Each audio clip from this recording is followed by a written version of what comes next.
Hey leaders, it's week 7, time for a business checkup.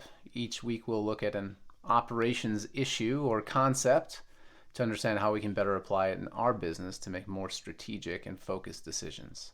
And this week we're talking about lead time. Now lead time can have a couple of different definitions, and I want to start by parsing those two out. One of the more common thoughts about lead time is focusing on customer lead time. So customer lead time being the time between order placement and order fulfillment. Now to get to that lead time, we just subtract those 2 dates of when they occur. I take the date of when it arrived at the customer and I subtract off the dates of when the order was placed. And this is really what our customer experiences in the business. However, lead time is a crucial metric in other things like supply chain planning and inventory management. And we'll look at a quick example about how customer lead time can be driven by our inventory strategy, but then our inventory should also be planned based upon the lead time we want to achieve. So if lead time represents the time it takes for one unit of work to travel through our system, we refer to that as the factory or the production lead time. Now, depending upon our product configuration and how we manage that, we may be a business that is made to stock, assembled to order, made to order, or engineered to order. Now, in these cases, we hold inventory at different places along the line. In a made to stock business, we hold finished goods that are ready to ship out. This is how you can get 2-day turnaround or same day turnaround even on some of the products you might buy from, say, Amazon fulfillment. As we get more customization built into the product, we might assemble with different features. So if the customer can tailor that, we don't carry finished goods, we carry component parts that we assemble into the product that they're ordering. It could also be that we actually change the design slightly. So we manufacture an assembler based upon customer specifications, fits or finishes to achieve that result. And the ultimate case being engineer to order is that the design doesn't exist. We're looking to fulfill a capability for the customer. And so the entire design, raw component purchase, manufacture, assemble, and shipping, it all is experienced as customer lead time. Now, each of these 4 scenarios are not right or wrong. That's based upon the business model you're running to satisfy your customers and really the mix of goods or services that you provide.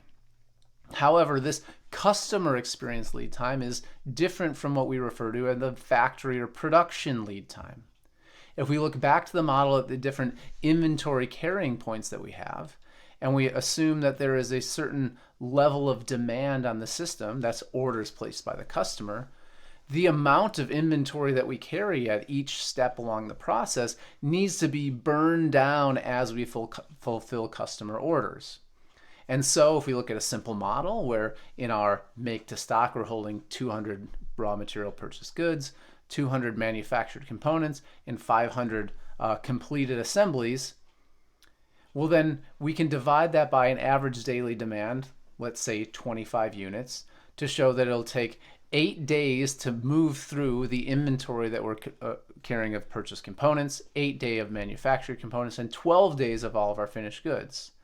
That means that the next unit of purchased component that arrives at our facility will take 28 days before it even hits that 5-day customer fulfillment lead time. So in that case, our production lead time is 28 days. This differs if we look at, say, our made to order or our assemble to order. In our assemble to order, if we change the levels a little bit and say we carry a little bit more buffer to protect against the volatility in demand, and we carry 300 units at each step of purchased components manufactured, but not assembled into the customer configuration, well then that would be 12 days to burn through in the first and 12 days for the second. And we assume about 9 days here of production based upon the customer lead times that we have. So then the production lead time before that can be shipped to the customer is 24 days for inventory plus the 9 days of assembly. And then we still have the 5 days of customer fulfillment or shipping time. In the last example of make to order, we carry purchased components, but we haven't manufactured or assembled based upon customer specification. Let's say we're carrying a little higher inventory to protect against demand, so 400 units. We have 400 units of demand, will take us 16 days to work through, and then just some simple math tells us it's about a 23-day lead time to move through manufacture and assembly before that's shipped to the customer. So our production lead time here is 39 days.